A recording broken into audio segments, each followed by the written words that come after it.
Election तो पहले जो था उसके बाद अब हालात क्या लगते हैं?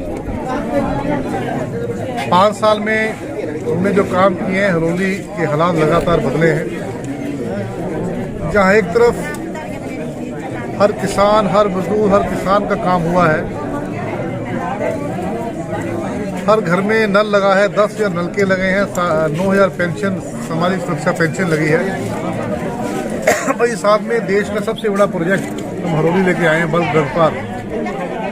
और इन 5 सालों में इनका विकास के कामों का असर दिखा है। वो कैसे दिखा है? पंचायत के चुनाव हुए, हमने सारे चुनाव जीते। जिला परिषद 4 में से 3, बीडीसी 24 में से 20, अधिकांश प्रधान, नगर पंचायत एक हमने जीती। लोकसभा चुनाव हुए, हम 15,000 से ज़्यादा वोट जीते। तो पिछले 5 साल में जो काम हो रहे हैं, उन कामों के चलते हरोली के हालात बदल रहे हैं।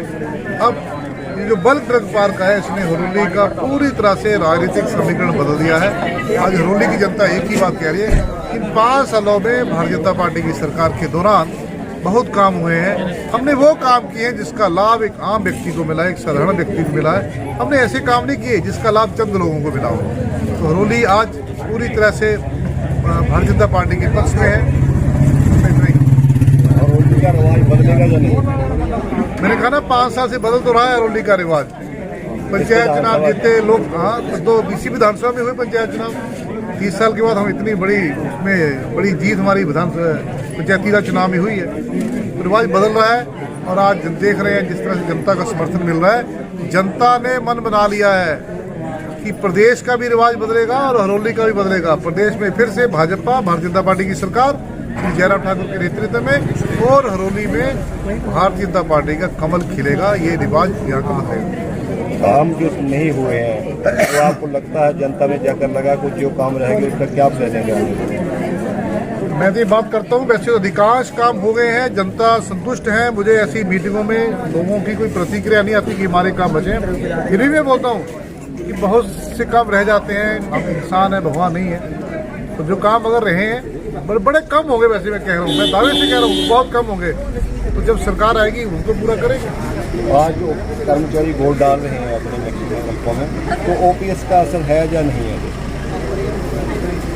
ऐसे है कि हमारी सरकार संवेदनशील सरकार है, जिम्मेवार सरकार है, और कर्मचारी जानते हैं कि ये ओपीएस को बंद किसने किया।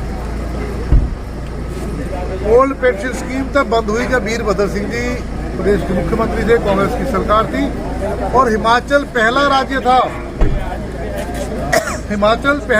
था जिसने ओल्ड पेंशन स्कीम को बंद किया, एनपीएस को लागू किया। तो यहाँ तक कर्मचारियों की बात है कि अधिकांश कर्मचारी इस बात को समझते हैं कि भारतीय जनता पार्टी की सरकार इस काम के लिए लगी हुई है।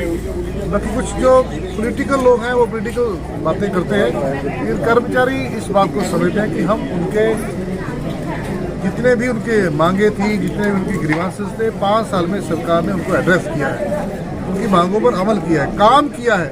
उनका कोई ड्यू नहीं है। एनपीएस ओपीएस का चला हुआ है, इसको लेकर भी सरकार बनती है।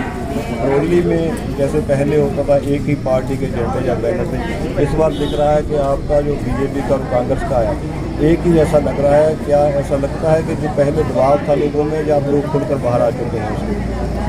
मैंने कहा ना कि 5 साल में इतने काम हुए हैं कि केवल भारतीय जनता पार्टी के कार्यकर्ता नहीं, आम व्यक्ति जिसका बिना हमने भेदभाव के काम किया था, वो भी आज मांग करे कि मुझे भारतीय जनता पार्टी का स्टिकर दो, मुझे भारतीय जनता पार्टी का झंडा दो।